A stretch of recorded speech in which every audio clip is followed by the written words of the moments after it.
chapter 9, urban livelihood of civics or social and political life first. Okay, so let's continue with page number 80. In the market. When we reached the market, the shops were just beginning to open, but the place was already crowded because of the festival season.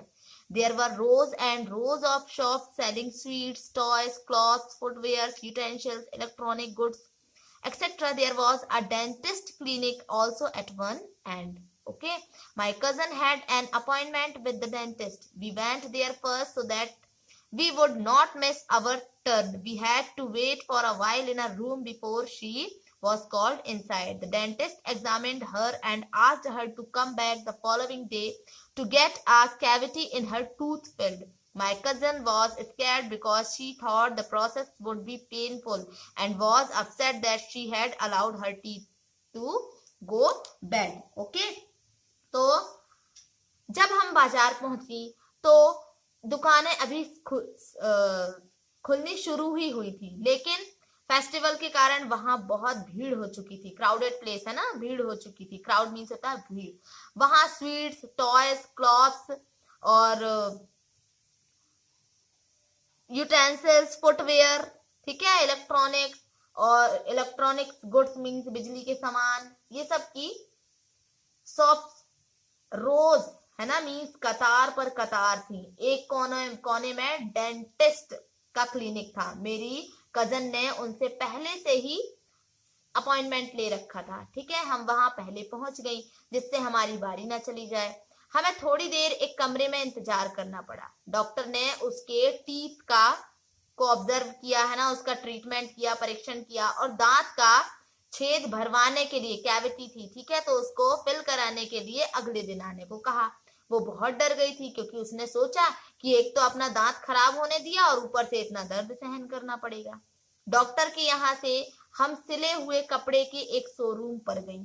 ठीक है, क्योंकि मैं कुछ सिले सिलाए कपड़े खरीदना चाहती थी. इस शोरूम की 3 मंजिलें थी, मतलब 3 फ्लोर्स थे. ठीक है, और हर फ्लोर पर अलग तरीके के कपड़े थे. हम 3rd फ्लोर पर पहुंची जहां गर्ल्स के कपड़े रखे हुए थे, गर्ल्स के क्लॉथ रखे हुए थे. ठीक है, now Harpreet and Vandana, okay, business person है ना. तो अब यहाँ पर बता रही हैं हरप्रीत कि पहले मेरे पापा और चाचा है ना, मेरे पापा और अंकल, फादर और अंकल एक छोटी सी दुकान पर काम करते थे. संडे को और फेस्टिवल्स के समय मैं और मेरी मदर उनकी हेल्प करते थे. मैंने कॉलेज की स्टडीज पूरी करने के बाद वहां काम करना शुरू किया. अब मेरी वाइफ वंदना और मैं यह शोरूम चलाते हैं. ठीक है, तो वंदना बताती है, हरप्रीत ने बताया अभी ये, अब हरप्रीत की वाइफ वंदना, ठीक है, वो बताती है कि हमने कुछ साल पहले ये शोरूम खोला. मैं एक ड्रेस डिजाइनर हूँ. मैंने तरह तरह के फैशन के क्लॉथ बनाने की या ड्रेस बनाने की पढ़ाई की है. ठीक है, लेकिन आजकल लोग कपड़े सिलवाने की जगह सिले सिलाई यानी रेडीमेड कपड़े खरीदना पसंद करते हैं. इसलिए मेरा ध्यान इस बात पर ज्यादा रहता है कि कैसे इन रेडीमेड क्लॉथ को, ड्रेसेस को अट्रैक्टिव रूप से है ना सजा कर रखा जाए. हम अपने शोरूम के लिए अलग अलग जगहों से सामान खरीदते हैं. ज्यादातर हमारा जो गुड्स है या माल है वो मुंबई, अहमदाबाद, लुधियाना और त्रिपुरा से आता है, और कुछ सामान दिल्ली के पास की सिटीज जैसे गुड़गांव और नोएडा से भी आता है. कुछ ड्रेसेस हम विदेशों से भी मंगवाते हैं, कुछ क्लॉथ्स भी मंगवाते हैं, और इस शोरूम को सही रूप से चलाने के लिए हमें कई चीजें करनी पड़ती हैं. हम न्यूज़पेपर्स में, कई प्रकार के न्यूज़पेपर्स में, सिनेमा हॉल में, टीवी, रेडियो चैनल पर एडवर्टाइजमेंट कराते हैं. ठीक है, विज्ञापन देते हैं. अभी तो ये शोरूम रेंट पर है, पर हम इसे जल्द ही खरीद लेंगे. जब से यह बाजार आसपास रहने वाले लोगों के लिए मेन मार्केट बन गया है, तब से हमारा बिजनेस बहुत बढ़ गया है. हमने एक कार खरीद ली है और पास की सोसाइटी में एक फ्लैट भी ले लिया है. तो हरप्रीत और वंदना की तरह कई लोग हैं जिनके पास सिटी के मार्केट में अपनी शॉप्स हैं.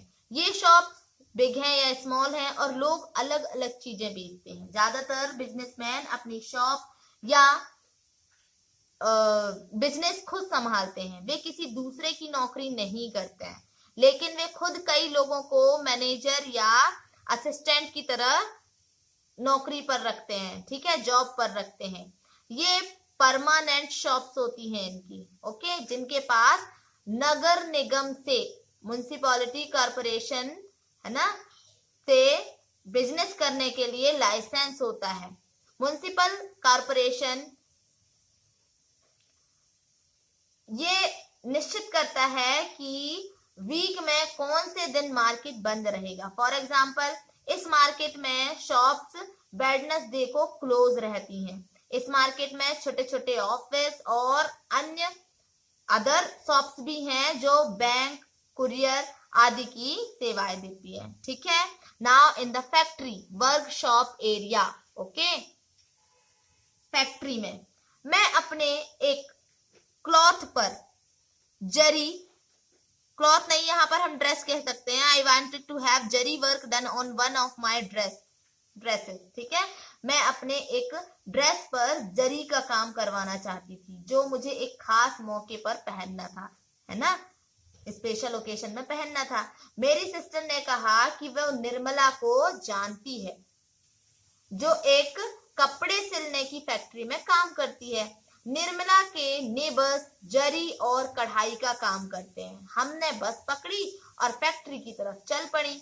बस जो थी वो बहुत ज्यादा भीड़ थी वहां पर, ठीक है, खचाखच भरी हुई थी। हर स्टॉप पर लोग चढ़ते ही जा रहे थे और कोई भी उतरने का नाम ही नहीं ले रहा था। तो अपनी जगह बनाने के लिए लोग एक दूसरे को वहां पर पुश कर रहे थे, धक्का दे रहे थे। मेरी बहन ने मुझे एक कॉर्नर पर खड़ा कर दिया ताकि भीड़ में हमारा भर्ता ना बन जाए। मुझे हैरानी हो रही थी कि लोग रोज ऐसे कैसे सफर करते हैं। जैसे ही बस फैक्ट्री के पास पहुंची लोग उतरने लगे। हम भी एक टर्न पर उतर गए। आह, जान में जान आई। मोड़ पर, टर्न पर बड़े सारे लोग ग्रुप्स में बाड़ों पर बैठे हुए थे, ठीक है, रेलिंग, है ना, बाड़े रेलिंग कहा जाए, ठीक है, रेलिंग को ही हिंदी में हम बाड़ा कहते हैं, ठीक है। तो बैठे हुए थे, कुछ टिक कर खड़े हुए थे। उन्हें देखकर लग रहा था कि वे शायद किसी का वेट कर रहे थे। कुछ लोग स्कूटरों पर सवार उनसे बात कर रहे थे और रेट को लेकर तोल मोल कर रहे थे। तो मेरी सिस्टर ने समझाया कि ये लेबर चौक कहलाता है। ये दिहाड़ी पर काम करने वाले मजदूर और मिस्त्री हैं, लेबर और मेशन। कुछ जहां बिल्डिंग बन रहे होते हैं वहां लेबर्स करते हैं, कुछ बोझा ढोते हैं, है ना, सामान उठाते हैं और ट्रकों से सामान उतारते हैं। कुछ लोग टेलीफोन की लाइन और पानी की वाटर पाइप के लिए डिगिंग का काम करते हैं, खुदाई का काम भी करते हैं, लेकिन इन्हें हमेशा काम नहीं मिलता। ऐसे हजारों इर्रेगुलर लेबर शहर में हैं, ठीक है। हम फैक्ट्री में घुसे तो हमने पाया कि वहां अलग अलग काम के लिए अलग अलग डिपार्टमेंट थे। उनमें ऐसा लग रहा था कि लोगों की कभी ना खत्म होने वाली रोज थी वहां पर पंक्तियां। जहां ड्रेसेस सिले जा रहे थे उस डिपार्टमेंट में हमने देखा कि लोग छोटे से कमरे में मशीनों पर काम कर रहे थे। एक एक पर्सन एक एक सीविंग मशीन मीन सिलाई की मशीन पर लगा हुआ था और हर रूम में ऐसी बहुत सारी मशीन थी। जो ड्रेसेस तैयार हो रहे थे वे रूम में एक तरफ फोल्ड करके लगाए जा रहे थे, ठीक है। हमने निर्मला को ऐसी ही एक जगह पर पाया। वह मेरी सिस्टर से मिलकर बहुत खुश हुई और उसने प्रॉमिस किया कि मेरे ड्रेस पर जरी का काम करवा देगी। निर्मला कपड़े एक्सपोर्ट करने वाली एक कंपनी में टेलर का काम करती है। जिस फैक्ट्री में वो काम करती है वहां अमेरिका, इंग्लैंड, जर्मनी और नीदरलैंड जैसी कंट्रीज के लोगों के लिए समर के ड्रेसेस सिले जाते हैं। दिसंबर से अप्रैल तक निर्मला पर काम का बोझ बहुत ज्यादा रहता है। अक्सर वो 9 बजे सुबह, है ना, सुबह के टाइम में, मॉर्निंग टाइम में 9 बजे सुबह काम स्टार्ट करती है और नाइट में 10 o'clock तक ही काम निपट पाता है। कई बार और भी देर हो जाती है। वो वीक में 6 डेज काम करती है। जब काम जल्दी का होता है तो उन्हें संडे को भी काम पर जाना पड़ता है। निर्मला को रोज 8 आवर्स काम करने के 80 रुपीज मिलते हैं और अगर एक्स्ट्रा वर्क किया, ठीक है, तो 40 रुपीज देर तक काम करने का मिलता है। जून तक काम खत्म हो जाता है। तो फैक्ट्री वाले इन टेलर्स की संख्या घटा देते हैं, मतलब कुछ टेलर्स को निकाल देते हैं। तो निर्मला को भी निकाल दिया जाएगा। हर साल करीब 3 to 4 मंथ के लिए उसके पास काम नहीं रहता है। ओके, तो निर्मला की तरह ज्यादातर जो लेबर है वहां पर कारीगर हैं, है ना, वर्कर्स है कहा जाए तो कैजुअल बेसिस से काम में लगे हुए हैं, मतलब अनियमित कहा जाए, मतलब उनको काम पर तभी आना होता है जब वहां का ओनर है ना, ओनर को जरूरत होती है। उनको